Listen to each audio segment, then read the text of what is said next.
Breaking news, we've got a lot to cover today, including a new addition to the team, critical injury updates, and a preview of our next big matchup. But before we dive in, make sure to hit the like button and subscribe so you don't miss any updates. Let's jump right into it. The Atlanta Falcons made a notable move this week by filling their last practice squad spot with a new signing. No, it's not the Ravens' Lamar Jackson, but a versatile defensive back also named Lamar Jackson. Since joining the NFL as an undrafted free agent in 2020, Jackson has played with 4 different teams. Now at 26, he has 23 games under his belt, including 6 starts in his rookie season with the New York Jets. Over the past 4 seasons, he's recorded 31 tackles and defended 4 passes, though his playtime has dropped recently. His latest appearance was a single game with the Carolina Panthers in 2023. The Falcons are likely hoping Jackson's experience and adaptability in different defensive schemes will add much-needed depth, especially given the defensive struggles we're facing. This signing also follows a tough 3-point loss to the Saints, so any extra support could make a difference as the Falcons gear up to face Jackson's former team, the Denver Broncos, this Sunday at Mile High Stadium. And speaking of the Broncos, they came close to an upset against the Kansas City Chiefs last week, only to fall short after a blocked field goal in the final seconds. Special teams have been a challenge for both sides, with the Falcons still reeling from 3 missed field goals in the Saints game. Now let's turn to some pressing injury updates. Head coach Raheem Morris has shared some good and not so good news on a few key players. First, the positive. Mike Hughes, who left the game against the Saints with a neck injury, has been cleared to return. His absence was definitely felt, and having him back brings a big boost to our secondary. The good news ends there, unfortunately. Coach Raheem Morris confirmed that Troy Anderson has re-aggravated an injury that already took him out for a good part of the season. It's a hard blow for this talented second-year linebacker who was making strides to become a key player on defense. Falcons fans know the potential Anderson brings, and it's tough to see him sidelined again. But it doesn't stop there.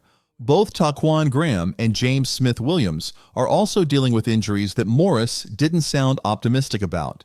This is concerning because, in recent weeks, defensive coordinator Jimmy Lake has leaned on these two heavily as part of the frontline rotation. They've stepped up and made a difference, and without them, an already inconsistent defense may struggle even more. With all these injuries, there is a silver lining. It opens up opportunities for young talent. This could be the moment for rookie Brandon Dorlus, a 4th-round pick in 2024, to finally get his shot on the field. Fans are also eager to see Rook Orhorhoro, who made his debut but was sidelined shortly after due to injury. For the Falcons to hold their defensive line together, these young players need to step up. And fast. Let's face it, Atlanta's defense has already been a weak spot, and with key players out, it's going to be even more challenging. Adding Lamar Jackson might offer temporary help, but these injuries put even more pressure on our coaching staff and defensive strategies. So, Falcons fans, what do you think? Can Lamar Jackson make a difference?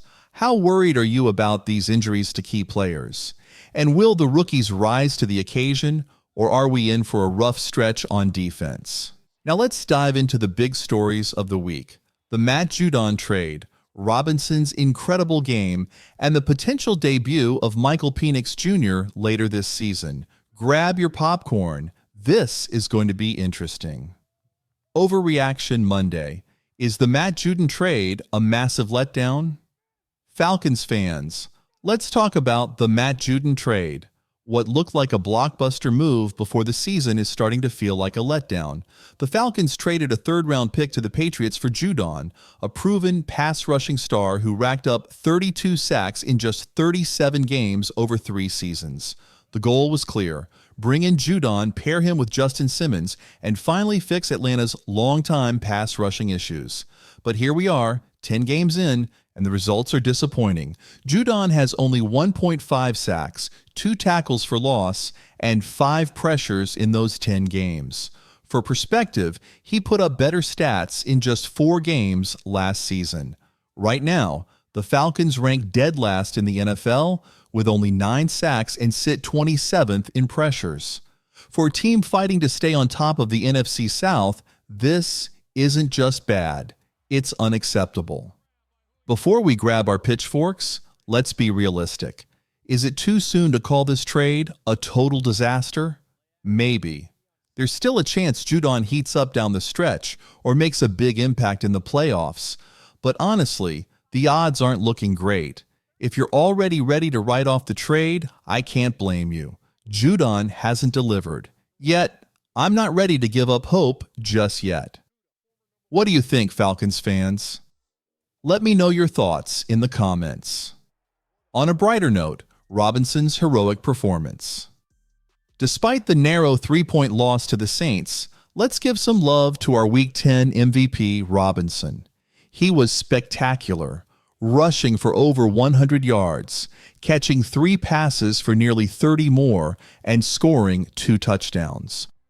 One of those scores was hands down one of the best runs of the season. Robinson practically carried the offense, putting up 14 of Atlanta's 17 points and keeping the team alive when no one else could. It's tough to see such a dominant performance wasted in a loss, but Robinson's growth has been a bright spot in a tough season. His ability to break tackles and keep plays alive is special and will need every bit of that spark moving forward. If the Falcons are going to turn things around against the Broncos next week, they'll need another MVP-worthy performance from Robinson. Congrats to him on his incredible game, and here's hoping his next big performance comes with a win. Now, Falcons fans, let's talk quarterbacks. Kirk Cousins had a rough game against the Saints. Sure, he threw for over 300 yards, but a 60% completion rate, 3 sacks, and a poorly timed interception didn't do us any favors. Atlanta's offense has struggled to score 20 points in most games this season, and our inability to convert on third downs is really hurting us. Still, don't expect Cousins to hit the bench just yet. But there's an intriguing option waiting in the wings. Rookie Michael Penix Jr. He saw a bit of action in garbage time earlier this season, but when will he actually get his real shot? As head coach Raheem Morris put it, the only person who will set that timeline is Cousins himself. If Kirk performs well, Penix stays on the sideline. But what if Atlanta secures a playoff spot early? Could we see Penix start the final game of the season? Picture this. It's Week 18. The Falcons have clinched a postseason spot, and we're up against the Panthers in a game that doesn't affect our playoff standing. Wouldn't it be the perfect opportunity to give Penix some valuable reps? While this is all hypothetical, it's an exciting possibility to consider. In the end, Cousins' performance will determine when or if Penix gets his chance, but a surprise debut isn't entirely out of the question. All right, Falcons fans, let's hear from you. Is it time to call the Matt Judon trade a bust? Can Robinson keep carrying this team on his back? And are you ready to see Michael Penix Jr. take the field? Leave your thoughts in the comments below. And as always, don't forget to like, subscribe, and hit that notification bell so you never miss an update. Go Falcons!